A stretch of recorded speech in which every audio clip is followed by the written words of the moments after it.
I don't know how to describe it other than like a demon type of sound. But it's silhouetted, hulking, every bit of 5.5 feet wide, 13 to 14 foot tall, pitch black. The one thing that ran through my mind when I had this encounter was I don't have a big enough gun. Your host, two-time witness and field researcher for more than 40 years, William Jevning. Welcome to Creek Devil. Hello everyone, welcome to another edition of Creek Devil. We have Wendell joining us today. We're going to go through his experiences. Tom, I'm going to have you kick things off and we'll go from there. Yeah, absolutely. Wendell, you and I chatted for quite a while yesterday. Great discussion. And so I think what I'll do is there is so much to cover because you actually have, although you pointed out you didn't have an actual sighting, you had a lot of encounters with these things. So not even sure where to start. I'll just kind of hand it off to you, just what led up to the first experience, and then we'll just kind of go through it, and may have questions from time to time. I may just pop in with a question or a clarification. Great. Yeah, thanks for the opportunity to speak with both of you, and it's a real pleasure. Well, Jevning, I've heard about you in the past and read one of your books, and it's exciting to connect with people who've been doing this research for some time. Myself, just a bit of a background. My name's Wendell. I moved out to Seattle with my wife in 2011, and before the move, when we knew we were coming to Seattle, we started looking into all things Bigfoot, figuring, well, we're heading in the direction where a lot of activity has been reported. And I think what really got my interest in pursuing this further from a scientific perspective, as I am a trained scientist, and both my wife is as well. It's a very compelling hypothesis that we have a relic hominid roaming around in rural or remote areas in the United States. And it definitely throws conventional wisdom about we're the only hominid right now existing, or Homo sapien. It definitely puts a dent in conventional thinking. So our first experience we had when we moved out here, we were like kids in a candy store. We loved the Pacific Northwest, and we would take some forays out into the mountains close to where we live.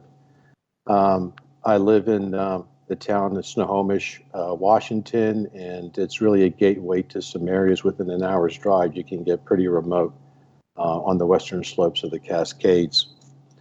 The first witness that we had to a vocalization was actually off of a mountain road, a forest road that goes east of Granite Falls. And for those who are familiar with a lot of the Washington activity, Granite Falls in that area has been a hotspot, as we've subsequently found out. A lot of sightings and interactions with people who live in more remote areas. So the first vocalization we encountered was it was actually in the afternoon. We went up a fire road to hike back to a mountain lake. It's actually Deer Creek Road is the name of the fire road, and it goes north off of the Mount Loop Highway. And this is an area west of the little hamlet of Verlotte, and it's that section of road that goes before it turns north to head on a dirt road up to Darrington. And so it encompasses the area of the Three Fingers Mountain Complex and Whitehorse, which is just north of that. As we got out of my wife and I and her dog at the time, we got out of our pickup truck and we were going to take this short hike back to this mountain lake. About 3 or 4 minutes after we were just preparing ourselves to go on this hike, there's a ridge line that runs north-south towards Devil's Peak. and we heard a very large, voluminous, powerful call that lasted about 15, 20 seconds. And as typically described by some of these calls, it sounded like a mix between a lion roar and a human scream with a lot of volume. My wife and I stopped dead in our tracks. My dog didn't know what to think of it. But what also got our attention is the hikers that came out of the trail towards the parking lot. They came running to us and asked, "Did we hear this call?" And I said, "Yes." "What do you think it is?" And they said, "No, we don't know, and we don't want to stick around." So that was our first experience, not seeing anything, but hearing a very large animal call. And we've had subsequent experiences where we've been with other people, camping in the Methow Valley off of the North Cascade Highway. We've also experienced a similar type of situation where there was a very loud vocalization from a ridge that was close to the campground, and multiple witnesses, or we were just one of them. Same type of call, very voluminous, long, almost sounded threatening, or it certainly wasn't shy about making its presence known, and alarmed a lot of people. We stayed there camping, hoping we would hear something else, but that was the only call. And since that time, we spent all our free time in the wilderness, and we've gotten familiar with the sounds of elk. We don't have much experience around other predators. We've never heard a mountain lion call, but when you start researching the animal calls on the internet, what we heard was definitely distinct and unique. It doesn't seem to match anything that the typical mammal call would make. So the most profound experience we had after several years of hearing every now and then a call like that was on a camping trip that my wife and I had done in April of 2016. The reason for the camping trip was actually twofold. My wife just recently was diagnosed with breast cancer, and she wanted to get away and have some time to think about things, and for us to be together. And the wilderness is our solace. We'd love to get out and be within nature. And another reason we picked this particular location is from an old, a recent actually BFRO report. In the time that we moved here till 2016, we got to know a local Bigfoot researcher who had investigated that area several times, and so we figured, well, this could be an area where we might get some interaction. The location itself, it's a remote campground. It's not even a campground, really. It's just a pull off of a very rough fire road, and this is located off of the Mountain Loop Highway, that stretch of dirt road that connects Darrington down to the lower part, which then runs into Granite Falls. It's just west of Sloan Peak, and I think there is an approach trail for mountain climbers off of this fire road. It was end of April of 2016. We went back about 7.5, 8 miles off this road, first time back there, and we had passed several people camping within a couple of miles, but for about 2 or 3 miles, we hadn't seen anyone, and so we figured we were, pretty remote, which is what we were looking for. And we found a clearing off to the south side of the forest road that we set up a tent camp and got a fire going. And we were having a very pleasant evening. At about 10:30 at that time, the days are still fairly short. It's spring. My wife and I were sitting around a roaring fire, and our dog was with us. And from across the road, in the blackness of the dense forest, we heard what best sounds like Harry Belafonte, a call that was "Ayo," and we heard within 5 seconds a reply call, a short burst, sounded just like that, with probably about 100 yards to the right of where that first call came from. After hearing those calls, I had a very powerful flashlight. I thought, okay, that's not an owl call. It was quite loud, and there was two of them. And so my wife and I got rather excited, figuring something might happen next. So we stayed up, or my wife stayed up as long as possible. But then she retired into the tent around 12:30, and I was quite excited. I was hoping for something to happen, yet not hoping for something to happen because we were so remote. And I just kept the fire going. I basically burned everything I could get my hands on to keep a nice roaring fire going, figuring, well, if they're curious, that's great, but hopefully a fire will keep them at a safe distance.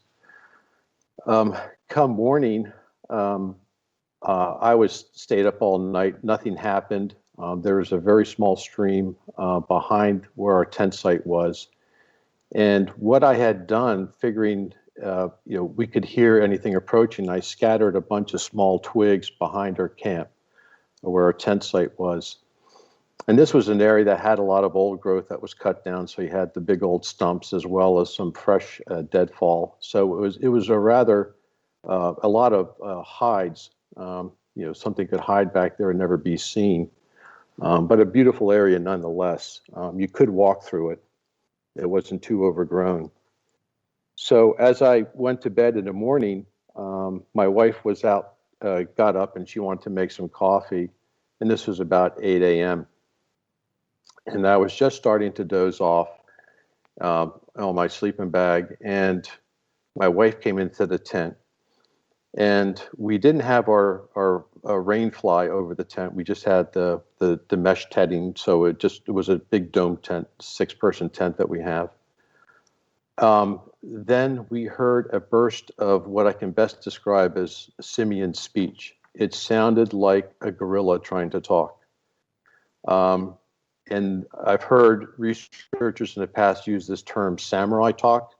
And I think it's a very apt description. It was garbled vocalization.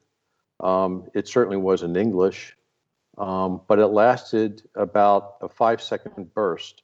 The first subject spoke, then there was a reply by a subject that was very close to the first. And to mimic the sound, it almost sounded like a kind of language, low in intonation. It was loud enough we could hear it. I don't know if they were trying to be secretive or figured we weren't in the tent or not. But there were, my wife corrected my memory. There was about 4 exchanges that happened. I just remembered 2. She said, no, they were going back and forth. And we just sat frozen in the tent. We figured there's 2 things outside. It didn't sound like, and it certainly wasn't an elk call or a bear growl or roar. It sounded like something was trying to speak in some strange garbled language. I grabbed my tent. I was fumbling around trying to find my phone to record this, but of course it was too late. I grabbed the camera. My wife grabbed me, said, "Don't go out there. Let's see what else happens." So we heard, it was probably all of about 30-second duration with this back and forth. And prior to that, what also alerted myself and my wife is we heard something walk up to the back of the tent behind the deadfall. So those sticks that I put out there were making noise. These things were stepping on it. And after the talk subsided, I said, okay, I got to try to get a picture of whatever that was. And I unzipped the fly, carefully stuck my head out with the camera. And as soon as I did that, we heard something running off in the woods. You could hear footfall.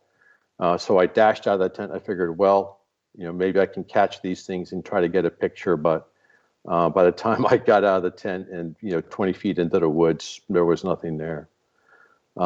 So this is the most profound experience I've had, both my wife and I, hearing this communication between 2 subjects.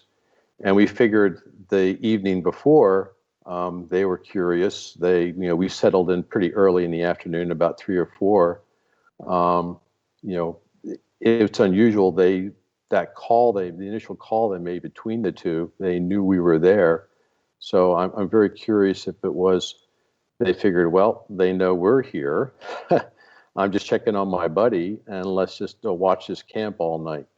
But it was incredible to hear something try to talk in a language. So, in some sort of language, it really hit both of us to our core, and I think really increased both of our interests in finding out more about what the species is and continuing more research. So it's not a visual sighting. It's nothing as profound as actually seeing one of these things up close, but I think the vocalization, the speech was quite profound for us. Hey, Wendell, I'm going to jump in real quick. I got to say, I think hearing the vocalization, especially back and forth, is pretty interesting. Hearing that kind of simian speech, so it's kind of a rare thing. I think it's more common to hear, or for hear the screams and the roars and that sort of thing. And I think you mentioned it, but I missed it. When was this? What year was it when you were camping? Yeah, this was back in 2016, the end of April. So actually my birthday is in April. So it was a little over 4 years ago. Okay. All right. So it's still fairly recent. Yeah. And since that time, we haven't experienced any types of vocalizations, and we haven't been getting out as much with work and whatnot, and my wife's health. But that's probably the most profound experience we've had, and hopefully more to come. Well, absolutely, and we wish your wife better health and recovery. Thank you. Remission, hopefully. Yeah, absolutely.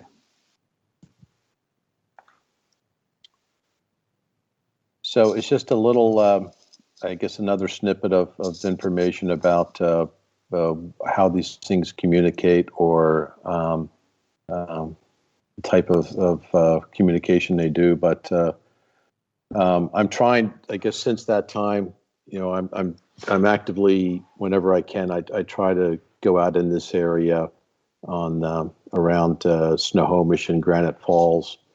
There have been some more sightings reported recently that I hear about informally through several of my local friends. And it's a typical situation where people don't want to report it formally. They tell someone they've seen something strange. So I hope to continue to look at these areas and see if we can find further evidence. One of the things that you and I talked about is, all the different vocalizations you hear, the roar, the jibber jabber, and all that kind of stuff. I think you had mentioned yesterday that it wasn't just that it was loud. There was a power behind it, a kind of a volume. Yeah, exactly. It's amazing. I mean, the ridge lines that we could figure where the source of the vocalization was a good half mile, 3/4 of a mile away up a ridge line. And since that time, we've heard elk herds in the mountains, and how the female elk will make noises. We've heard other animal noises, and nothing compared to the volume of what those calls are. I mean, it got the attention of everyone who was any human in the area.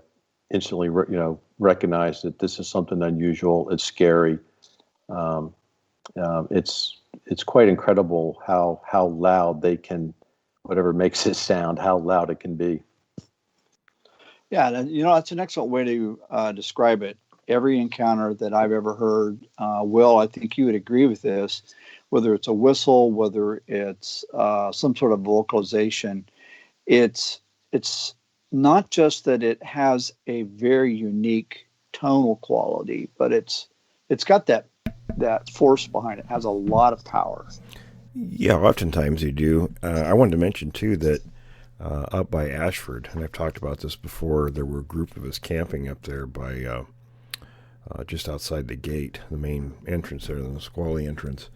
And we were sitting around our fire, and we heard two of these things above us on a ridge, not that far above us, actually, maybe 100 feet or so. And one, and I can't call it, I mean, everybody uses that term samurai chatter, but what I was hearing and the group of us were hearing wasn't samurai chatter. It wasn't anything like that recording, but it was mumbling. I mean, it was like an unintelligible language-esque kind of sound. And the other individual was making very chimp-like sounds and was very agitated. So you hear some pretty strange things, but now I've heard these power screams, up on the Olympic Peninsula and elsewhere. So you get a real variety of sounds. Will, I would love to know what the conversation was all about with the two that you heard where the chimp is agitated. Were they arguing over food or no, we're going to go down and get these guys? No, not just yet. I kind of got the impression they weren't real happy with us being there, but we had the fire that you can see from orbit, and we were sitting around there. There was, I don't know, 4 or 5 of us there. And it was interesting. It was just loud enough where I don't remember if my brother-in-law stepped away from the fire for a moment. We couldn't really hear it sitting that close. And we were talking, of course, but, friends since junior high and high school days, so we're having big conversation. And one of the guys says, "Hey, come over here and listen to this." So we all get up and walk over. And sure enough, it was just clear as day. And there was definitely some kind of a conversation going on there, and apparently it was about us. Wow. Yeah, that's interesting. Wendell, what was the feeling that you had when you and your wife were hearing this chit-chat going back and forth? Are you nervous or? It's a bunch of emotions that I felt. It felt like it was unnatural. Like this is something that is completely unknown to us, and I think that's where there's a level of fright, excitement, wonderment. I mean, it was really a bunch of emotions that we were feeling like, and I can see why in those moments why everyone says, "Well, why didn't you record it?" The last thing on my mind was to reach for my digital recorder and turn it on. It was the last thing I was thinking about, because we were just in a moment listening to this, and your brain is trying to process, what the heck am I hearing? This is not anything I've ever heard before. And I think it does speak to, why people don't get more audio or photographic evidence, because you're now faced with something that's completely out of your realm of natural experiences, and your brain is trying to process this. And that's what both my wife and I felt. I mean, it was I think the biggest emotion was excitement, like, oh my God. And I was so happy that my wife was there to hear it as well, not just myself. That's a real good point. Yeah. Having a witness. Yeah, exactly. And my wife is very, we're both scientists, and we don't want to go into the realm of the fanciful or supernatural right away, but it was like, this is nothing that we've ever heard. It doesn't sound like any animal. This is humanoid. There's 2 of them. Maybe this is not a good thing. There's 2 there, and we're alone out here, miles from anybody. So then that crept in as well afterwards. After the excitement, we're quite vulnerable right now. That's I want to back up for a second. Well, one thing I want to comment on is if you're near just one of these, which is rarely the case, you may only see or hear one. One is one too many. But you made a really good point, and that is why we don't get more photographs or digital recordings. We do get some, but for the most part, you're exactly right. You're either in a state of fight or flight, or you really are trying to figure out what's going on. And I've said this in the past, and I'll say it again. honestly, whether it's a photograph of the creatures or a recording, you don't need the recording or the picture taken at the moment to verify what's right in front of you. You know what's going on. That recording is for other people. And you know, we've discussed this quite a bit the last few weeks about that exact thing. You know, when you're confronted by something like this, and I'll tell you, it's one thing, of course, you hear these things and hear what they're doing behaviorally and not seeing them, but one standing in front of you, the last thing you're thinking about is pulling some kind of a device out to take a picture.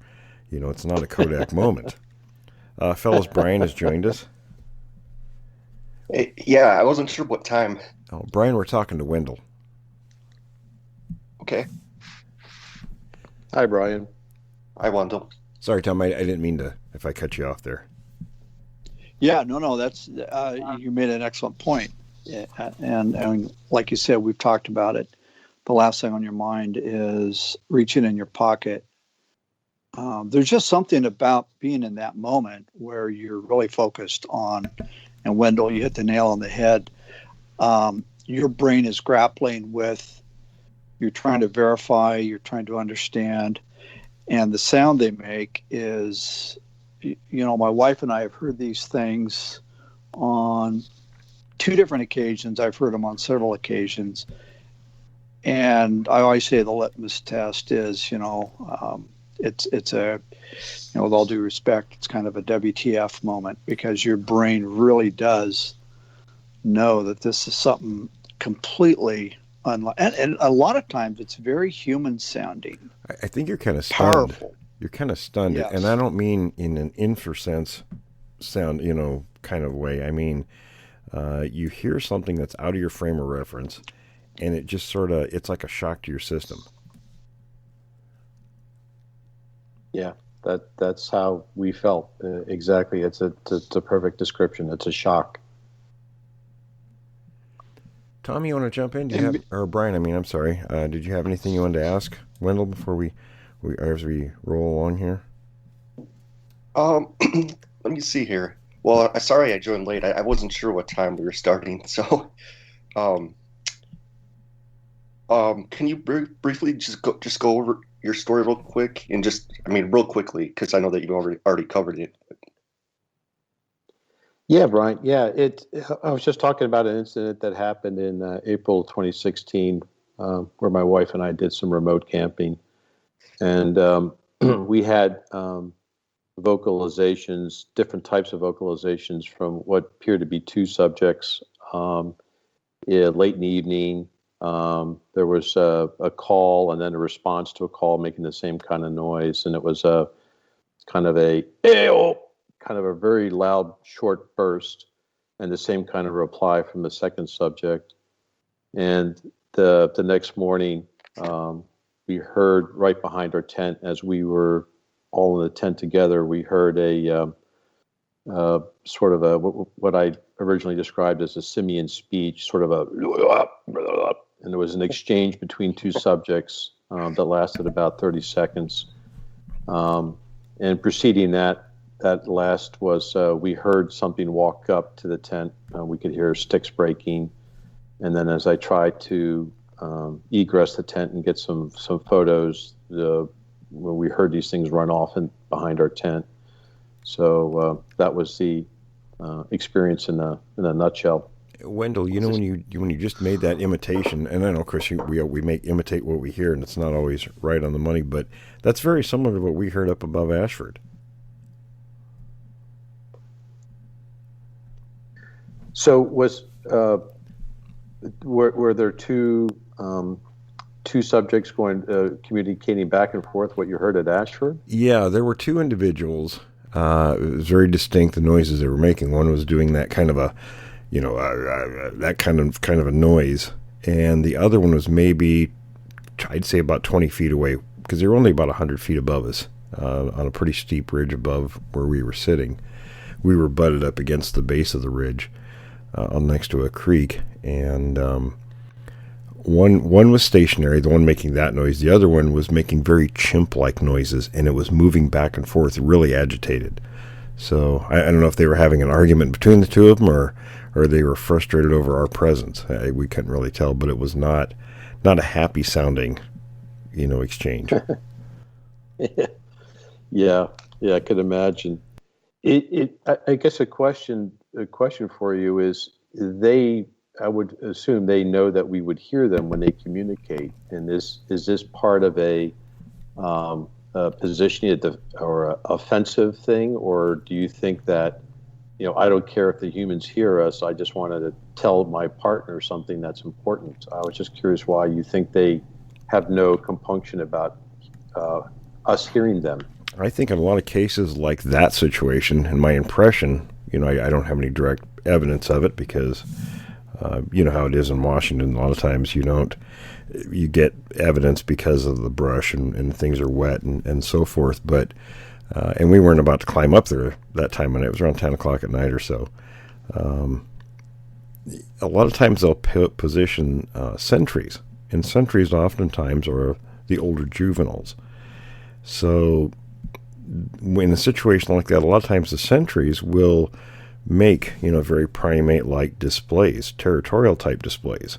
And I think in that case, in a lot of other cases, that's what's going on. We had a guy, Tom, I can't remember if it was, I think he lives in Georgia, but it was in the Carolinas when this happened. Troy was the guy's name.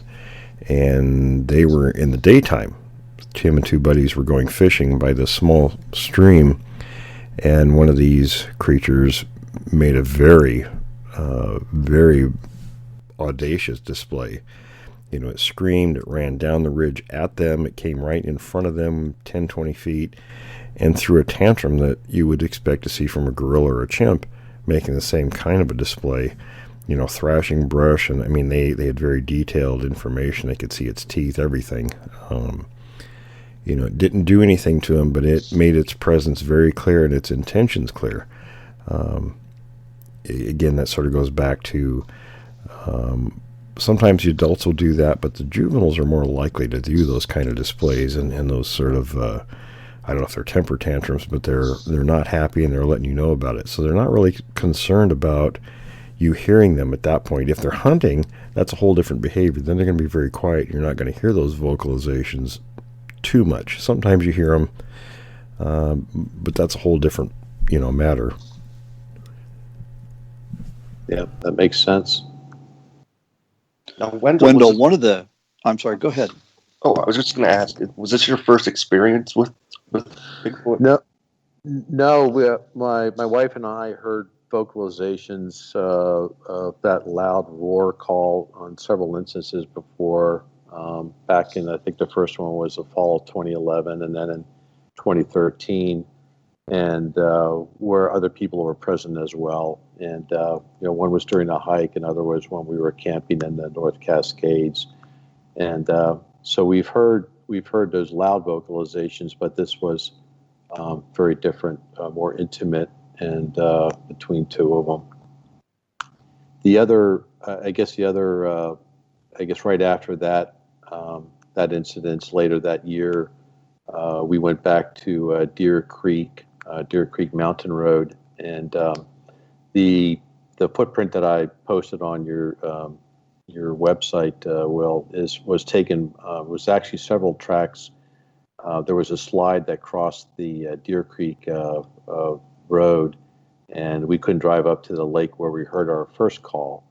And in just looking around that area and that slide is where, I think it was around November, December, in a rainy month, where we saw a series of tracks. And the one that I photographed, it was a larger track, multiple footprints that went up this slide. It was about a 45 degree slope, and the ones that were flat were filled with water.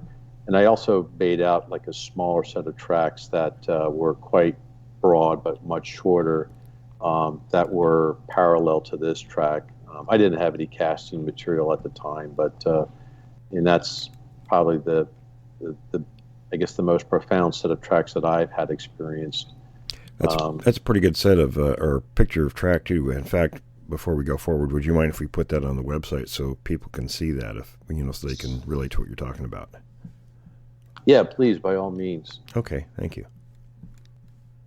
Wendell, I want to ask you, when we talked yesterday, and kind of refresh my memory a little bit, you were coming back, you and your wife were coming back from one of the areas, I don't remember which one it was, but you had stopped, I think you're in the Olympic Peninsula, and you had stopped at a gas station, and we're talking about just having the boldness to just sort of ask people if they've had an experience about this. So you asked one of I think the gas station attendant, a Native American gentleman, about this, and he relayed a story that kind of dovetails what Will's also heard, and that is about the creatures coming down. There was a river, I think it was during the salmon runs, and the creatures would make themselves visible. Yes. There was. This was about maybe 5 years ago, before we had that vocalization experience. We would go to Claylock Lodge over on the remote part of that Olympic coast, that one national. I think it's part of one of the national parks, and we would stay there in the cabin. And so in the evenings, my wife and I, because there's nothing around there, we would drive the fire roads, and we would go out and just listen, hoping to see or hear anything. And that stretch of road south of the Claylock Lodge, about 20 miles, I think the town, there's a little crossroads, I think its name is Quilcene. And it's on the reservation lands. It's a long stretch of road.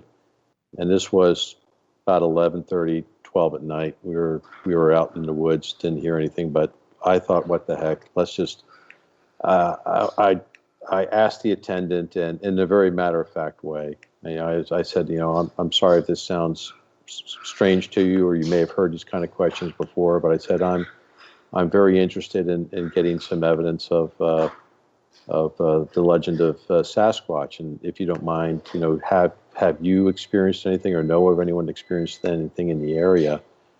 And what kind of took me back was his very matter-of-fact response to my inquiry, where he said, "Oh yeah, a couple of weeks ago they were out there watching us catch the fish as they usually do." And he said my cousin was trying to get some pictures of them, and so I asked him. I said, "Can you describe the scene a bit further?"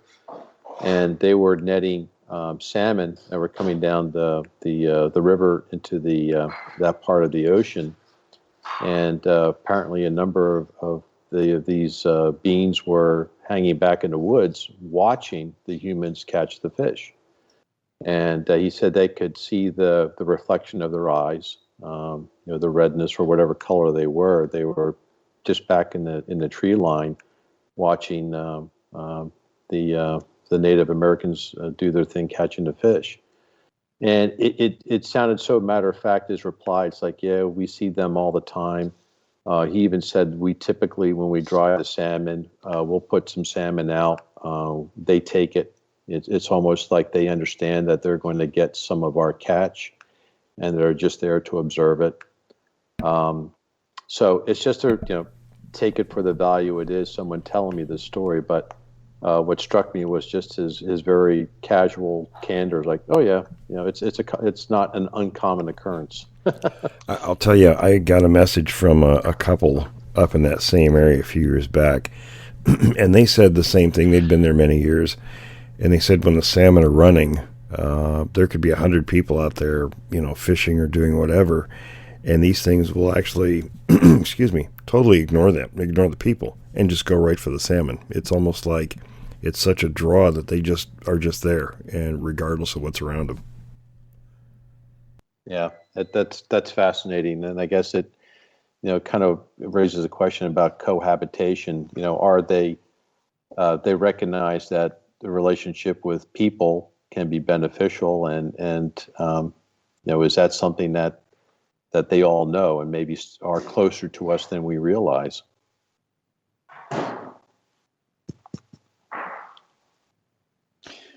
Yeah. And do you recall what he said the name of the river was? I apologize if you already mentioned it. Yeah, I think it might be the Quilcene River. This is about 25, 30 miles south of Claylock, if you know that it's that remote part of the road that circumscribes the Olympic Peninsula on the western coast. It's before there's another lodge that's down, I think, in Quinault Lodge. It's north of that, about 20 miles. Oh, you're saying, okay, I'm thinking the river I was told was the Nooksack. But over on the Quinault in that area, and I can't remember the exact year, it would have been early 2000s. We were camping over there on the Quinault River on the North Fork, actually. And there's a ridge that divides, the main fork and the North Fork. And on the main fork, there's a campground called Graves Creek Campground. It's a fairly nice campground. And on the North Fork, there used to be, the river since washed them out, but there used to be 7 little camp spots that were, put there by the Forest Service. And we camped on that side. And my then girlfriend and I decided to take a walk upstream along the road there after eating dinner near sunset. And after on our return walk back, we heard this scream on that ridge, fairly low, and it was one of those roars where it was just super loud. It reverberated off the canyon walls downriver, and you could hear people afterwards. And unfortunately, I only did it one time. I had my recorder in my pocket ready to record, and it only did it once. But it was obvious it was one of these things. And you could hear people everywhere saying, "Oh my God, what's that?" And dogs barking and everything. It just raised. It was amazing. It was one of those rare events when you're that close. And I can only estimate, again, it was one of those situations where there were a lot of people on both sides of that little ridge dividing the river, and it wanted to make its presence known, like, "Yep, I'm here. Don't bother coming up here, or we're going to have problems." I want to jump in real quick with a comment, and that is a question followed by a comment. Well, did you guys have any indication that it was there before you heard it? None whatsoever. Okay. It was in a place actually where, I would have not expected, and having done this for, this month it'll be 48 years, and have heard screams on a lot of places up and down the coast. Would have never expected to hear one in that particular location. So it's like you and I have talked about. You want to go where they aren't, and guess what? They are. Yeah, it's not one of those situations. Right. And that's a message for our audience. Is quite often, people say, "Well, how come we don't see them more often, or experience or have encounters?" Or, "Gee, I've never seen one." But the point is that they've seen you, and I have to say that the vast majority, absolutely the majority of the encounters that I've had. I would almost categorize it as they found me and not the other way around. You and I have joked about a buddy of mine went to an area where they're not, and they were there in spades. I mean, they were just everywhere. So it's, you can be literally 20 or 30 yards from these things and you won't have a clue they're there. Well, and it's something we brought up a lot before. They're not just some dumb monkey wandering around where you're just going to walk out and see one. That's what people think, when they say things like, "Well, how come we don't have more on them?" Well, number one, we do have a lot on them. And secondly, it's not a tourist attraction. It's not like you're going to the zoo. You're not going to go out there and just walk into one. I believe they're a hominid species. They're very intelligent. You're only going to see or hear that when they want that to happen, and they do it for specific reasons. So just because we don't have a lot of information, in other words, a bunch of film footage or pictures, like a lot of primates, they're very elusive. They don't want human contact. They only, people see and experience these things when they're in control of those situations. We aren't. We're never in control out there, and I think people need to understand that. Will, do you think that one of the reasons why we don't see them more is because of their color, and maybe they blend in with the trees? Well, that's part of it. I mean, you have to think about, if you're out driving down mountain roads, especially in the Northwest, you have to think about the time of year. Number one, in the wintertime, there's less accessibility to those areas. I mean, there might be more visibility because leaves are off the trees. However, in the Northwest, you get a lot of fir trees. So that's a limited application, that greater visibility.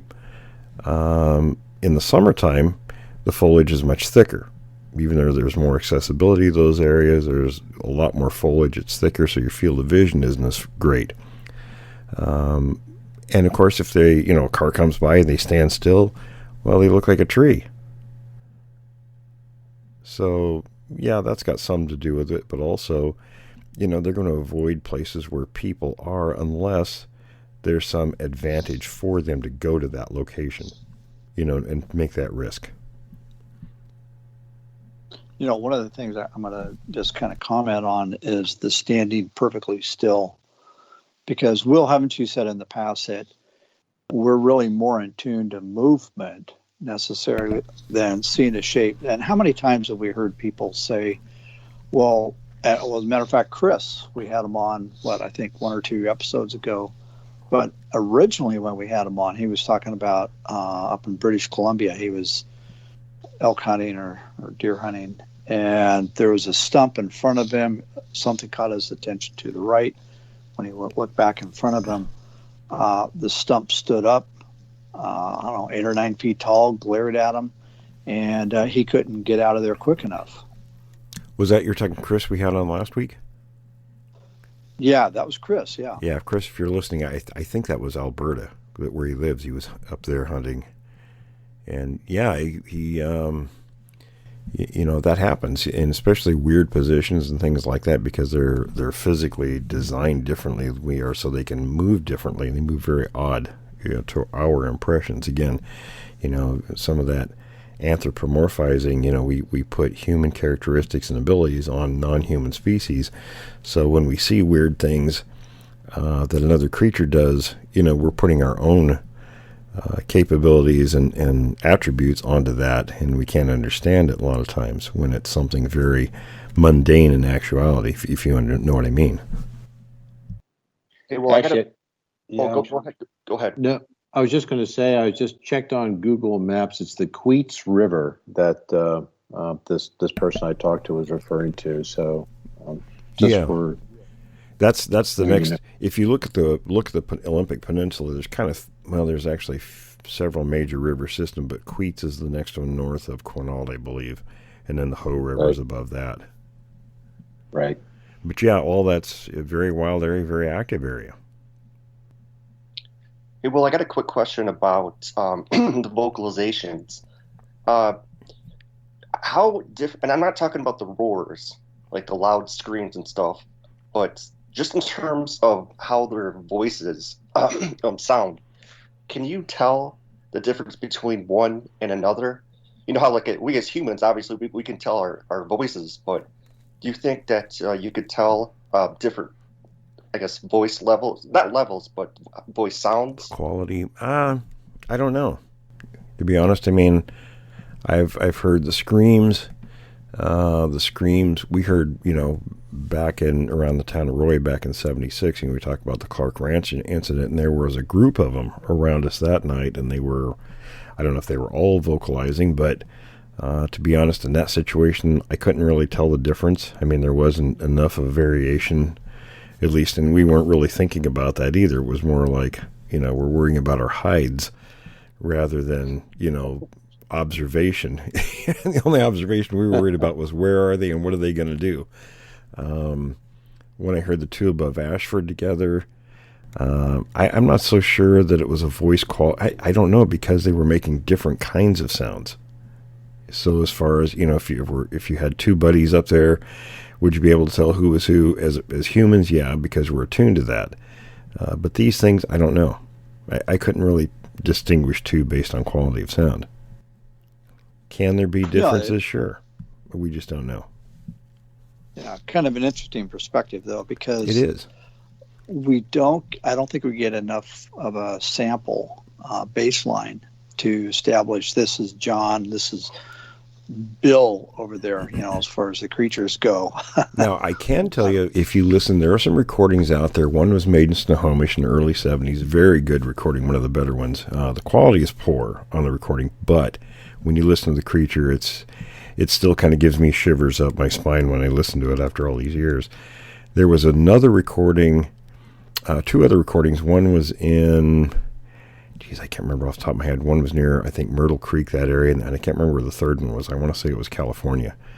But when you listen to all three of those, they sound like the same creature. Probably aren't, but the sounds are so similar that you would easily mistake it for the same creature. That actually is a real good point.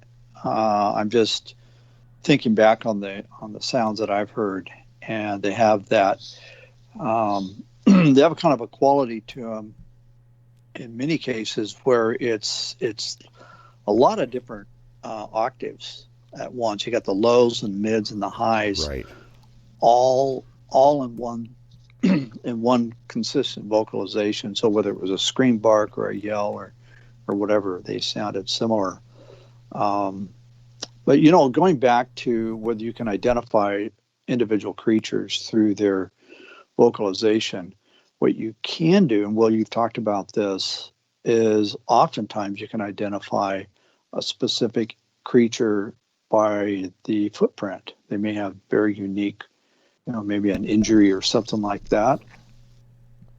Yeah, feet are like fingerprints, because they wear differently from individual to individual. Even with an individual, both of its feet wear differently, one from the other, so you can identify. Yeah, and I think you've mentioned the Patty footprints were found clear up until, 1980, up in Oregon? Yeah, Hendon told me that the last time those footprints were found was up near the California-Oregon border in 1980. So individuals are easily identifiable by their feet.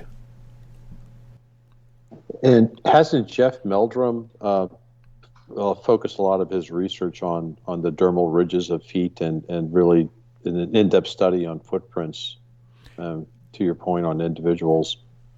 Yeah, I'm not. He's done that. I'm not so much concerned about that sort of thing. I mean, you can look at a lot of individual particulars of the subject, and they don't really lead you to the conclusion. There are other things that I work on that are going to do that, but if they should have dermal ridges because lots of primate species have dermal ridges. I mean, I think that goes back to people worrying about whether tracks are authentic or not. I look at other aspects to see whether a situation is authentic or not. So from your perspective, just a question about trying to determine whether it's a hoax or a real animal or species making a footprint, I mean, what are the gross characteristics that are clear indications, maybe other than the size? Well, the first thing you look for, and this is from professional trackers, what they look at on things like this, like in the Paul Freeman case.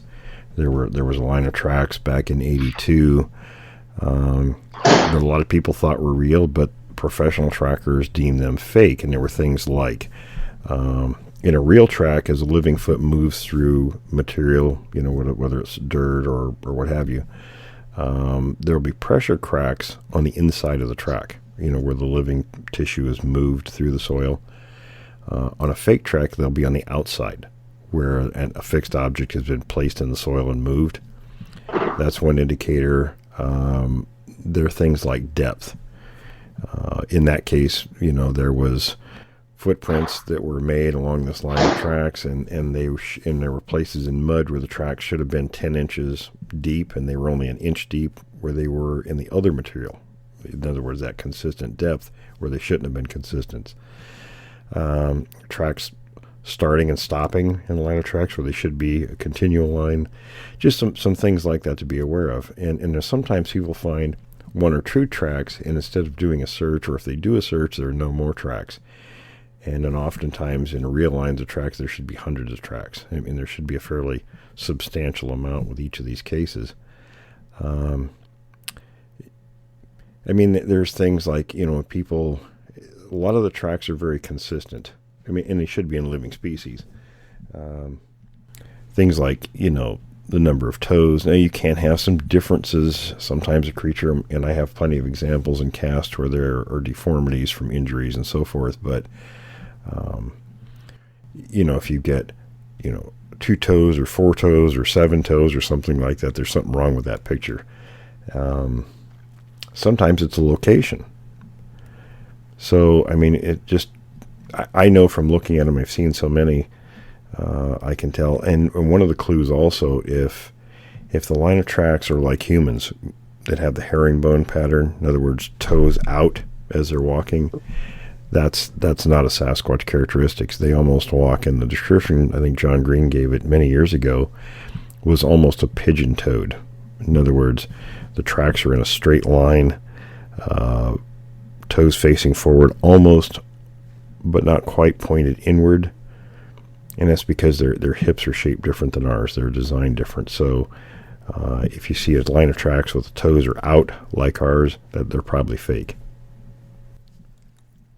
Do you think the design of their toes, do they use them more for grip since they're walking barefoot at the time? Is there any indication of how the toes are used in the set of tracks? It's interesting. Tom and I have talked about this recently, and from examining a lot of the casts that I have, not just the toes, but the pad of the foot seems to be very soft, very thick, which would aid the creatures in climbing and things like that. And we know they do a lot of climbing of rock faces and things like that from witness accounts. So, yeah, the toes are probably used a lot more for gripping. There's another interesting aspect about the feet, the pads being very thick, and people talked about how silent the creatures are and, how they can step on twigs. I think their weight, I think they can muffle the sound of twigs. I would imagine, as intelligent as they are, because they need to be stealthy in their hunting and just moving around undetected, that they know how to step on leaves, dry leaves, twigs, and that sort of thing. And it would be completely muffled by the weight of the creature and the size of the foot. Any thoughts on that? Sure. And, one of the things, first of all, something like what I used in the military as a scout, that was my job, was sneaking up on people and observing them at close range for extended time periods. So you have to learn how to be very quiet when you're moving through those environments.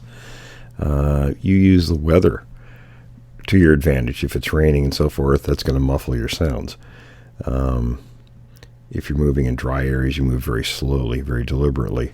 But the feet, like I was mentioning, that soft pad, and what really gives you the clue to that soft pad is how, in some of these casts, well, all of them, they exhibit different objects that they'd walked over in the ground, and how that foot molds around objects. Where our foot, we're kind of clumsy, and our foot's kind of rigid. When we walk over something, let's say a small branch or what have you, we kind of stumble over that, or it's a difficult thing to negotiate sometimes. Their foot, they'll place it straight down, and that thick pad molds around the object. Some of the clear examples are like in the Patterson casts. There's 2 or 3 of them that very clearly show that. One of them, through the middle of the foot, has this big, deep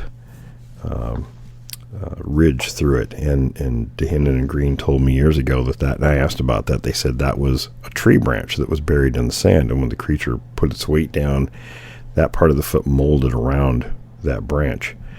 And there's another track in the line that looks like maybe a rock or something, again in the middle part of the foot, not out towards the toe bones and that part of the foot, but more towards I guess where the leg bone would be directly down on the joint, the ankle joint. It's right in that area, and you can see that the pad molded, I'd say between 1 and 2 inches around that object, so it's pretty thick, without affecting the rest of the foot. You have a nice impression with both the heel and the forefoot, so it's a clear indicator that those are very thick, soft pads, so when they put their foot down on something, it just, instead of breaking it and making a bunch of noise, it molds around that object. So yeah, it's very interesting in terms of that and their attendant behaviors, with being able to sneak up on something, or people for that matter. That has to be something that they're aware of. And we've talked to a past guest, who's Dan. He's also up in Canada. And, there was, he saw one where he believes it intentionally sidestepped a twig. I don't know if you remember that conversation or not. Oh, yeah. Yeah, I mean, again, if they are hominid species, they're very, and any primate's highly intelligent. I mean, we've talked about that before, where people like to use the examples of dogs and dolphins and whales and how smart they are. But all primates, there's a gulf of difference between, other highly intelligent animal species like whales and dolphins and dogs and so forth, as opposed to primates. Primates are light years ahead of all other animal species in intelligence, and especially hominids. If this is another hominid, a sister species to us, not being human, and people need to understand that, it's very different, but they would still have similar kinds of intelligence. They're going to be aware of those things, tracks, their own tracks too. I mean, lots of predator species will actually, they're highly aware of their feces.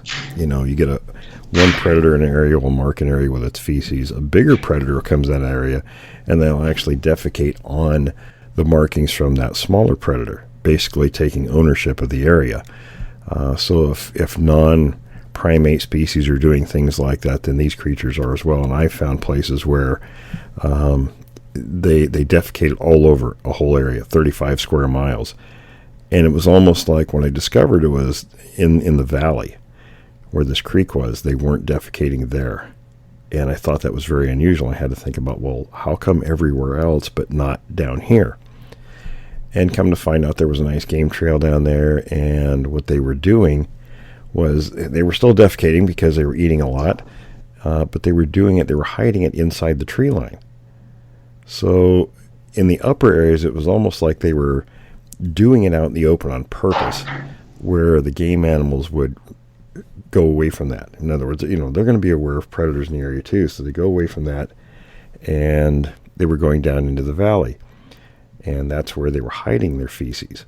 And lo and behold, that's an ambush predator kind of tactic.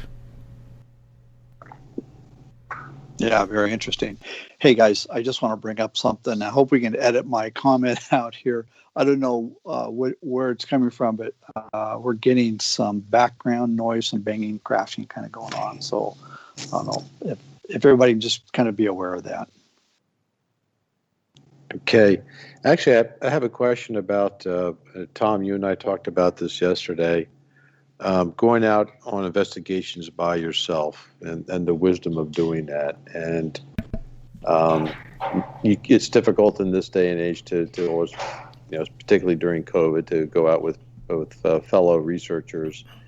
Any advice to amateurs like us about going on our own? I recommend not doing it.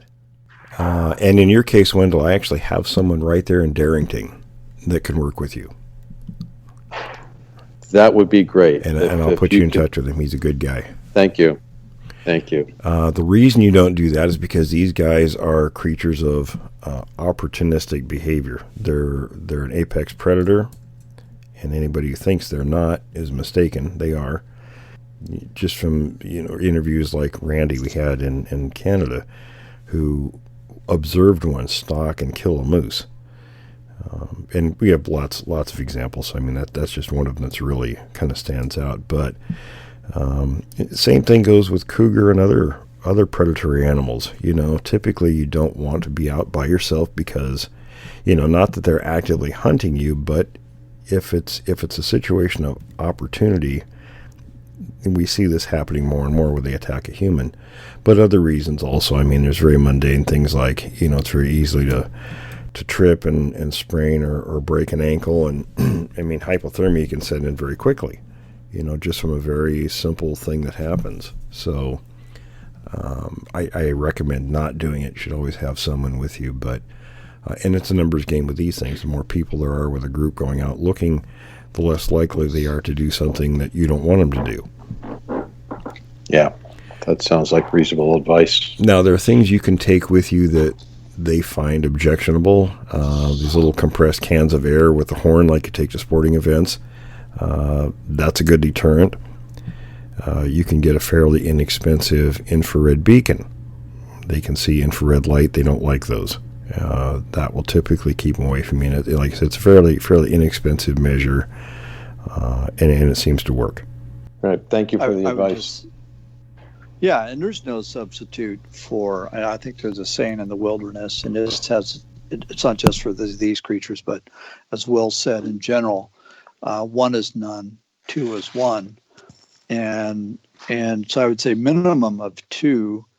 And I just want to comment here in Oregon. There's a town where it's just a few miles from where I've encountered quite a few of these creatures.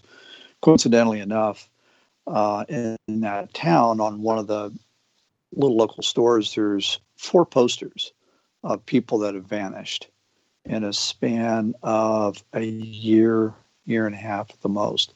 And one of them was a young guy. He was in his 20s. He apparently gotten out of his car, and there wasn't most likely was not a predator that got him, such as a bear or a mountain lion, because there's absolute vanished, no trace, nothing, just gone. But his car's there. Accidents happen so easy out in the forest.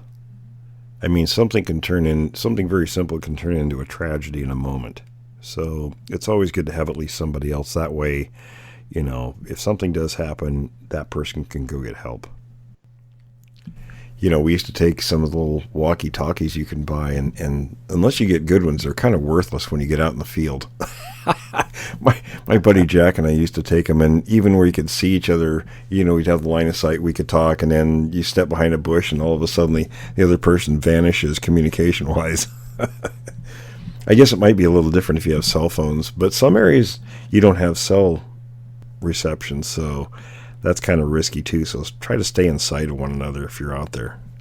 Speaking about, there's some new technology, these satellite communication devices you can pair with your cell phone. In fact, my wife and I bought those. It has an SOS locator, and you can text outside of cell coverage. So yeah, I think that's a great idea. Anything where you can reach out to other people if something happens. And like I said, out in the wilderness, lots of things can happen. So things you would never expect. Yeah, no, those are a Garmin makes a real good one. Is kind of one of my favorites. And what I was going to say just a moment ago was, those little FRS frequency radios. That one of the objections that I have to them, they'll say up to, they'll give some incredible mileage, like 28 miles, which, as Will said, you get behind a bush and it goes, with a decimal point way over. But they also make that little bleeping sound every time you turn it off and on. So there's no stealth to them at all. And I find that frustrating. So I think, if you really want to get into this and you want to be out in the woods, I think there's some other, go to a two-way radio shop and ask them what they have. Can I ask maybe a more provocative question about, Tom, you and I touched on our conversation yesterday about where is this all heading? That, there's a lot of us that have experiences and we want to learn more and we want to be out in the field and get more personal experiences, as well as try to add to the voluminous amount of evidence of this existence of this species. It's, is there a defined end that a lot of people have in mind, whether it's a government recognition of the species or a scientific recognition of the species? There's so much that we all do individually. I was just wondering if you had any thoughts about where this could go, this effort. Yeah, no, I think that's actually an excellent question that is asked by virtually anybody who's has an interest or an involvement in the topic. Is what does it take for official recognition?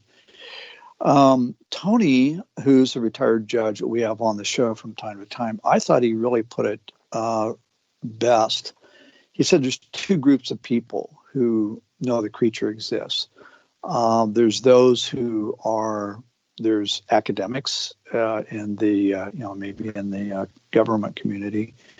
And then there's, these are his words, not mine. It's a paraphrase. And then there's those like you and I who've experienced them, or, we know they exist. We've seen their evidence, seen the footprints. And then in between, you got a group that is ambivalent or just uninterested or just absolutely certain that they don't exist. And that includes the scoffers and debunkers. I don't know what it takes I don't know what the end game is to get some kind of official recognition. At this point, I think I'm satisfied. Just speaking for myself, I know they exist.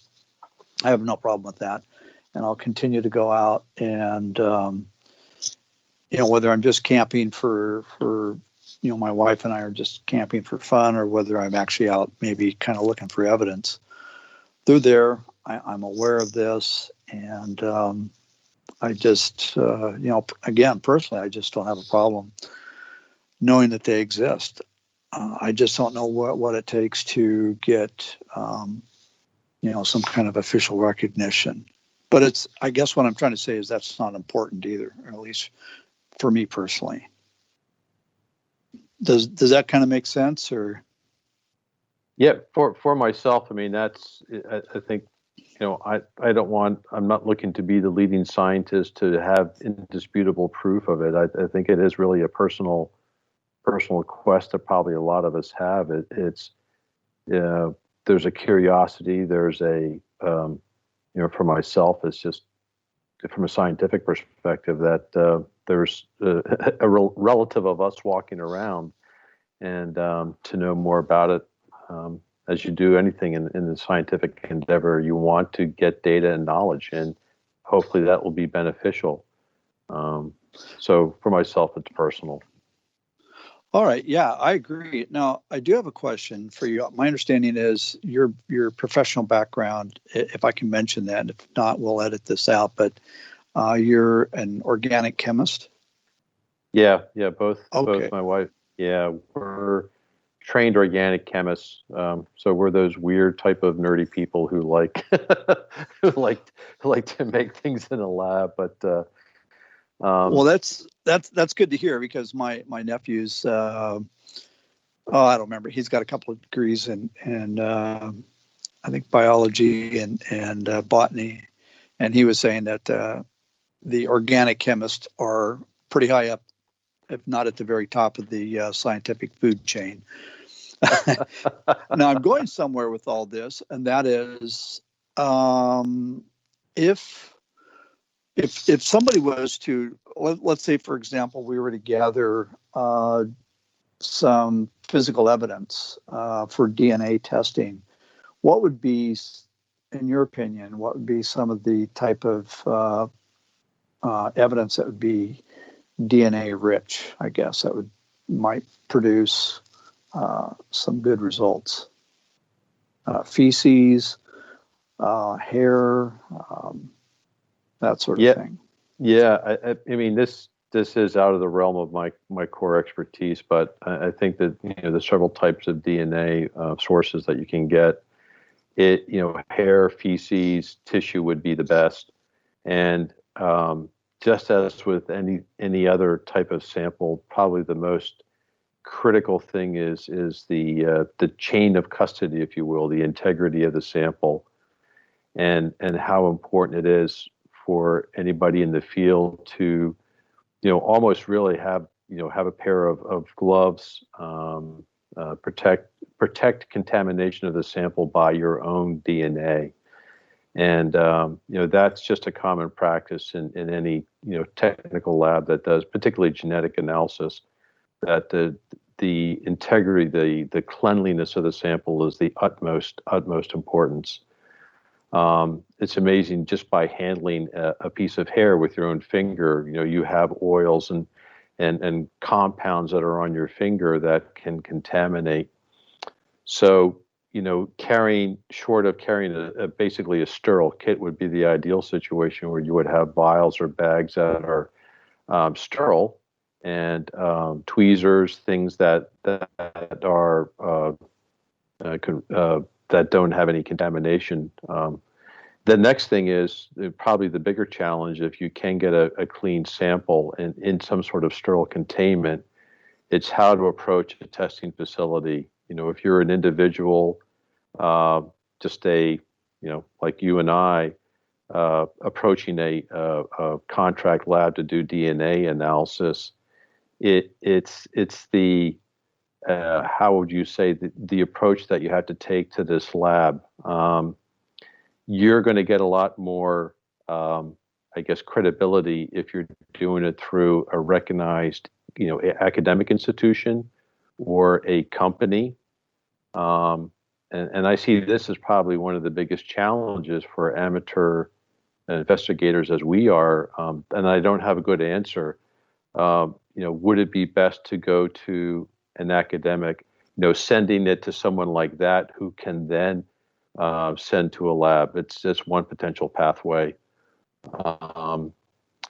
Getting genetic testing for any person, it's